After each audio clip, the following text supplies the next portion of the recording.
একটা ভূমিকম্প হবে পৃথিবীর পূর্ব দিকে। পৃথিবীর পূর্ব দিক মানে এই যে ভারত, পাকিস্তান, বাংলাদেশ, শ্রীলঙ্কা, ইন্দোনেশিয়া, ঠিক আছে, এই সিঙ্গাপুর, এই যে কন্টিনেন্ট মালয়েশিয়া, এটা পৃথিবীর পূর্ব দিক। এদিকে একটা ভূমিকম্প হবে।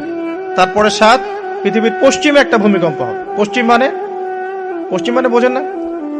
পশ্চিমা বিশ্ব না, সৌদি আরব না, পশ্চিমা বিশ্ব, ব্রিটেন, ফ্রান্স, জার্মানি, তারপরে রাশিয়ান কন্টিনেন্ট, হ্যাঁ, ইউক্রেন, এদিকে আপনার আমেরিকা, এই পুরো পশ্চিমা বিশ্ব, এখানে একটা ভূমিকম্প হবে বড়।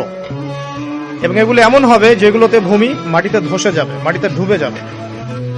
ভূমিকম্প না, ভূমিধস।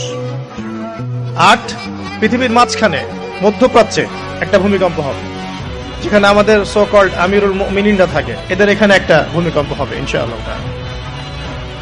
আর 9 ইয়েমেন থেকে একটা আগুন বের হবে।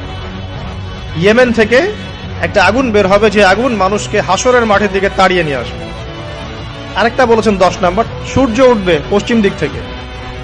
সূর্য উঠবে পশ্চিম দিক থেকে, তাহলে আর সময় নাই, পৃথিবীর সময় শেষ।